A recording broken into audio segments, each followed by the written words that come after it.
Welcome to week 4 in our series In the Waiting Room. This coming week, we are going to study Psalms chapter 17.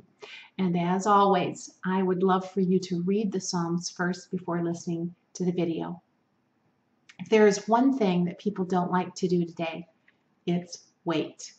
I was talking about this just a few weeks ago with some of my girlfriends and getting to hear how they related to this, what things they didn't like to wait on. We can have an instant answer by going to Google and have hundreds and thousands of answers, in fact.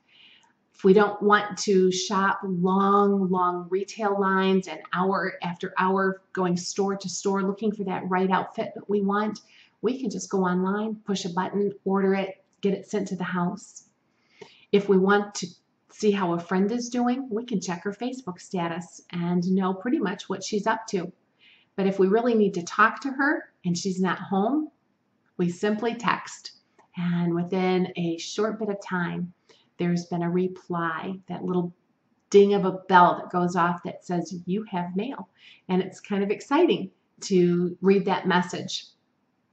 My husband's favorite, he loves to call ahead to restaurants that take reservations or call ahead and arrive at the restaurant to sit down for one of our favorite meals and not have to wait for it. What are some of the things that you love not waiting for? Every day, we're bombarded with messages that say, you don't have to wait. You should not have to wait. In fact, you deserve not to wait. As I thought about this lesson this week, I thought about this. God does not operate any different in the 21st century than he did in the first. You can't rush him. He doesn't do it any faster. He has a perfect plan and a perfect time. And I think because we so much want and have this in our lives of this instant gratification, that when it comes to waiting on God, it does get difficult for us. We may spend waiting our time on a job offer. We may wait on a diagnosis. We may wait on Mr. Right to come along. We may wait for a certain date on the calendar to arrive. We may wait for pain to go away. We may wait for a court decision, whatever it is. Waiting is not easy, and we don't like it. I often find that when I am writing a study or preparing to talk to women at a conference or a night out at a women's function, as I'm writing it, God takes me literally through experience what I'm writing. I think that there is a humor about him that says, Kath, you know what?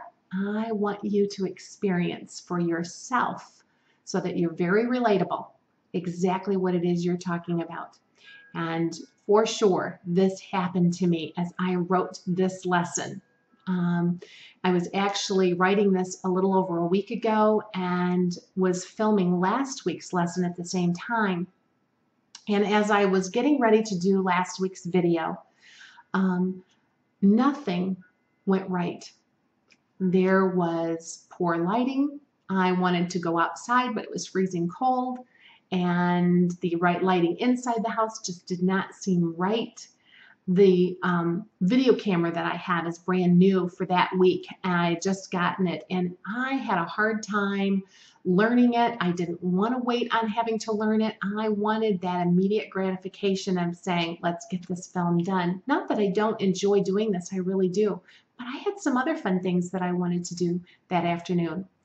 But that wasn't God's plan. He, I think, had this great little chuckle as he was saying, watch, I want you to learn this lesson and really see it for yourself. And that I did. I ended up having to put my head back for just a minute in the chair when everything was going wrong and say to myself, okay, let's go back and think about what it was about that lesson that you're writing about, how you want that immediate gratification and you can't rush God. And that was one of those moments where as I closed my eyes and I prayed about it and thought through my notes, I just really felt a peace come over me. I also fell asleep and took a nap. And when I woke up, the lighting was perfect. the camera, and everything I needed to have happen with it just went so well. And I sped through that video and it was done. And I thought, okay, this is great. I have had to put forth learning this lesson for myself as I've done over and over, but God was teaching it to me again. I call these moments redeeming the time when you don't want to wait, or redeeming the time while you wait. So while it is our natural indication, or inclination, I should say, which is driven faster today by all that we can have immediately, while it's our natural inclination to hate this period of waiting, this period of uncertainty can really be a time of real personal growth in our relationship with the Lord. I like to call, as I stated before, this growing in my relationship with the Lord a redeeming of the time while I wait. So often we get anxious for the next step. We want it here already, and we feel despair in the waiting. James 1:4 tells us, let patience have her perfect work. We can use these waiting periods as useful periods to draw us closer to our relationship with the Lord. Let Him chisel away those areas that are weak in our life and mold us to look more like Him. Prepare us for the answer that He is bringing to us when He is ready to answer it. We started to talk a little bit about this last week. We saw in Psalms chapter 15 that while we wait, we can be working on allowing God to show us how to walk in integrity. And this week, we're going to continue that topic, not of integrity, but what to do while we wait, how we redeem that time, and what we do when it's not easy to wait.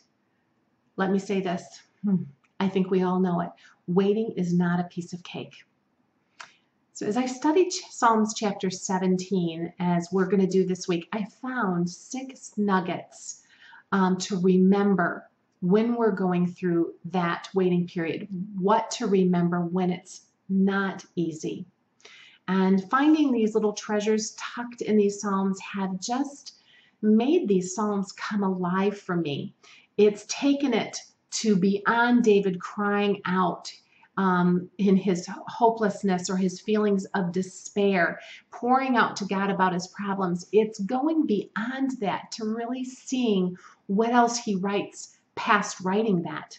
And when you do that, you find things like I found this week, these nuggets of hope, these nuggets that challenge us to think about our present circumstances, these nuggets that give us power and that calm us and make our hearts just to rejoice in the fact that while we're waiting, we can be working and redeeming that time, but also be still in our hearts. This coming week, as always, Tuesday and Thursday, I'm going to send you my notes. On Tuesday, we're going to discuss 3 of the nuggets. And on Thursday, I'm going to bring you the other 3. I hope you have a great week. And know this, I am praying for you as you study.